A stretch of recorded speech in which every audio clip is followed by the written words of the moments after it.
There are moments in history that no camera catches. Moments that happen behind closed doors, in quiet rooms, in the space between two people who carry the weight of a crown and the grief of a loss that never quite heals. This is one of those moments. For years, the British royal family has kept its deepest truths buried beneath ceremony and silence. Smiles at garden parties, waves from palace balconies, carefully worded press statements that say everything and nothing at once. But what happens when a secret refuses to stay buried? What happens when a woman who has been gone for years still finds a way to speak, not through memory, not through legacy, but through words she wrote herself, sealed and saved for exactly the right moment? Princess Anne has always been the most private of all the king's siblings. She does not perform grief. She does not perform loyalty. She simply is steady, unshakable, old enough to remember a version of the monarchy that the public never got to see. And it was Anne who held on to it. A letter, written in the late Queen's hand, addressed to Catherine, not to Charles, not to William, to Catherine. When that letter finally reached the Princess of Wales, it changed something. And when Charles found out, not through Anne, not through Catherine, but through the quiet whispers that travel through palace walls, he stood in a corridor of Buckingham Palace and said nothing for a very long time. What did the Queen write? Why did she choose Anne to keep it? And why did it take this long to reach the woman it was meant for? This is that story. The morning it began was unremarkable in every visible way. London was gray, the kind of gray that settles in without announcing itself, and Buckingham Palace wore it like a familiar coat. Staff moved through the corridors with their usual practiced invisibility, trays balanced, doors opened and closed without sound, the great machine of royal routine operating exactly as it always did. Princess Anne arrived just after 9. She did not call ahead. She rarely did. There was something in Anne's nature that resisted the formality of scheduling herself into spaces that she considered, by blood and by history, to be hers. She had been born in this palace. She had grown up watching her mother navigate it, its expectations, its loneliness, its strange particular beauty. She knew every corridor, every portrait, every draft that came through the East Wing in winter. She had come for a meeting with the household staff about a charity matter, something small and administrative, but she had arrived early. And in that extra time, she had gone to one of the small sitting rooms on the second floor, a room that had been her mother's favorite in the years before the Queen's health had begun to decline. A room that still smelled faintly, inexplicably, of the same thing it had always smelled of: flowers and paper and something older than both. She sat in the chair by the window and opened her handbag. The envelope had been in there for 3 months. Not because Anne had forgotten it, not because she had been avoiding what it asked of her. She had been waiting for the right conditions, the right moment, the kind of quiet in which a thing like this could be done properly. Her mother had been very specific in the letter she had written to Anne alongside it. The outer envelope, the one addressed to Anne herself, had contained instructions. Clear, practical, typical of the woman who had run a constitutional monarchy for 70 years and never once left an important thing to chance. Give it to Catherine when the time is right, not before she is ready, not before you are sure she will receive it as it is intended, as love and not as burden. Anne had read those words many times. She had thought about them on long drives through the Gatcombe estate. She had thought about them during official engagements when she smiled at strangers and shook hands and gave speeches, the whole time carrying this small, sealed thing that belonged to a woman who was no longer alive. She had wondered more than once whether her mother had known, even then, how much the next years would cost Catherine.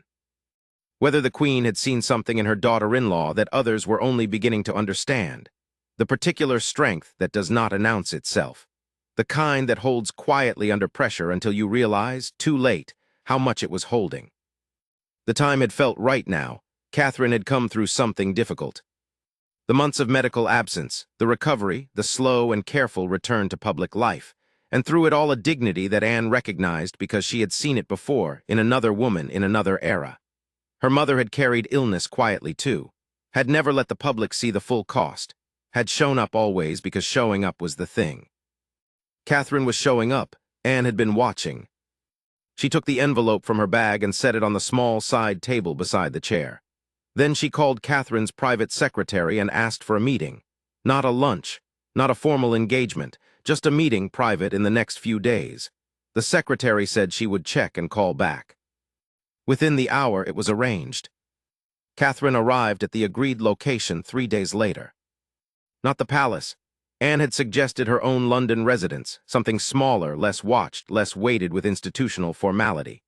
Catherine came with a single aide who waited outside. Anne answered the door herself, which was unusual enough that Catherine noticed it, and something in that small gesture, the absence of staff, the directness, told her this was different. They sat in Anne's sitting room. Tea was already made. Anne poured without asking how Catherine took it because she already knew. She had been paying attention to Catherine for a long time, since the early days when Catherine was still navigating what it meant to enter this family, still learning the particular grammar of royal life that nobody ever fully teaches you, and that you can only learn by living it, by making the small mistakes and the larger ones and finding your feet. For a few minutes they talked about ordinary things, the children, an upcoming engagement, the summer. Anne had a way of beginning conversations that gave people time to settle, to feel the room before the real thing arrived. It was a skill she had learned from her mother, who had understood that people speak more truly when they do not feel ambushed. Then Anne set her teacup down and looked at Catherine directly. "I have something for you," she said. "It has taken me a while to bring it to you, and I want you to know that the delay was intentional. It wasn't carelessness. It was respect for the timing." Catherine waited. "My mother wrote this before she died. She wrote it for you.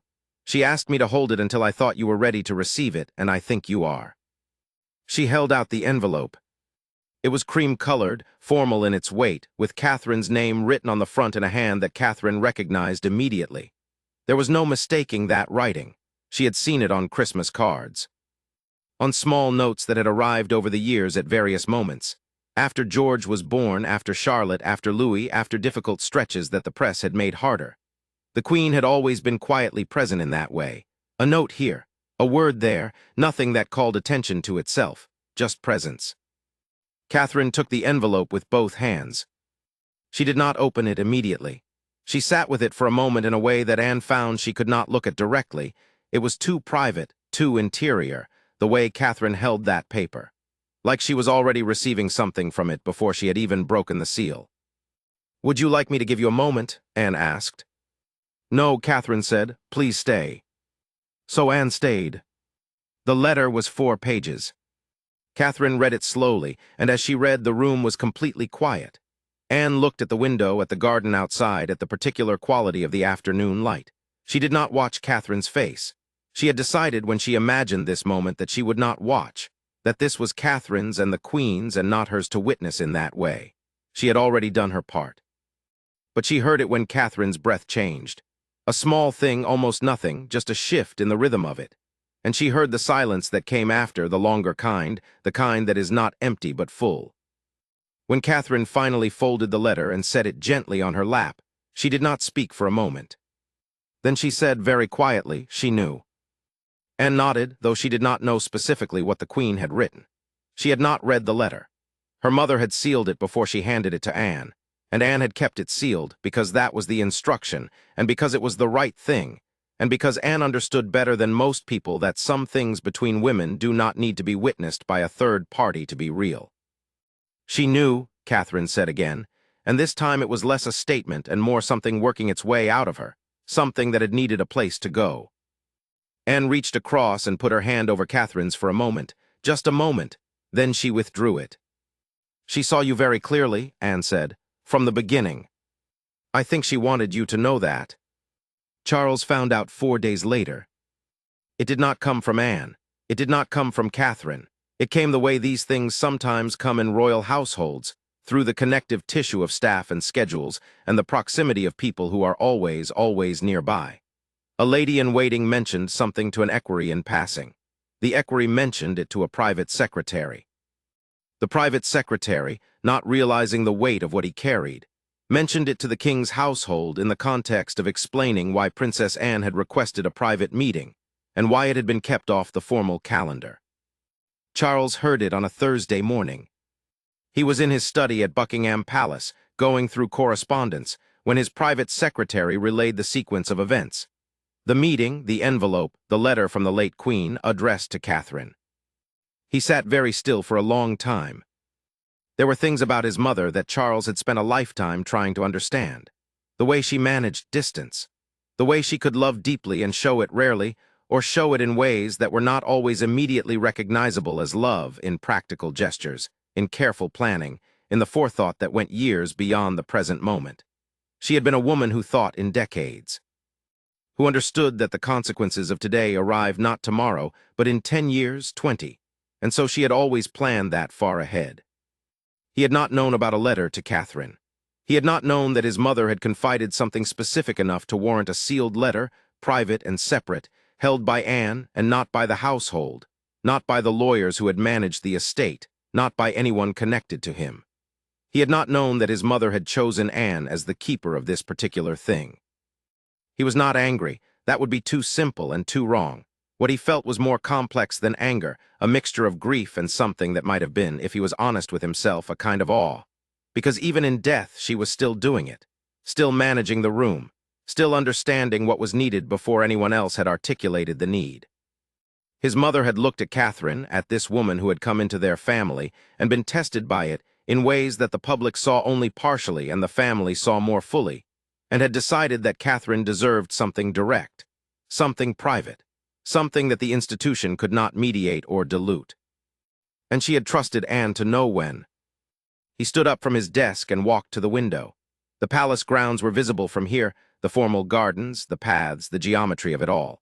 He had grown up looking at this view. It was as familiar to him as his own face. But that morning it looked different somehow, or he was looking at it differently, the way you sometimes see a familiar thing sharply for a moment when something internal has shifted.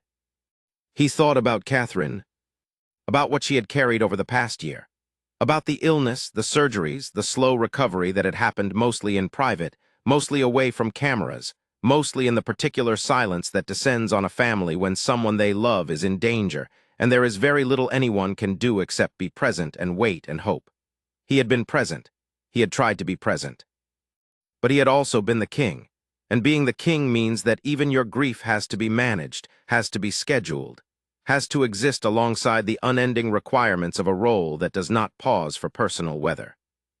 His mother had known that too, had lived that too for 7 decades, had understood the particular loneliness of Catherine's position in a way that perhaps only she could, because she was the only other person in the family who had held the position of the woman behind the future king, had held it through decades, had found her way to meaning within its constraints. She had written to Catherine because she understood. Charles stood at the window for a long time. Then he returned to his desk and picked up his pen and continued with his correspondence. But something in the room was different. Something had settled. That evening he called Anne. The conversation was brief, as conversations between them tended to be. They were alike in that way, both preferring directness to preamble, both slightly impatient with the decorative aspects of language. He did not ask her what the letter said. She would not have told him anyway, and he respected that. He asked instead how Catherine had received it. Quietly, Anne said, the way she receives everything. There was a pause. Good, Charles said. Another pause. You timed it well, he said. I tried to, Anne said. She would have told me if I hadn't. He understood what she meant. Their mother's instructions had been clear enough, practical enough, that Anne would have known if she was veering from the intent. But there was also something else in what Anne said, something about paying attention, about watching Catherine and understanding her well enough to know when the moment had arrived. It was the same quality Anne had always had, a kind of quiet observation that she carried without display.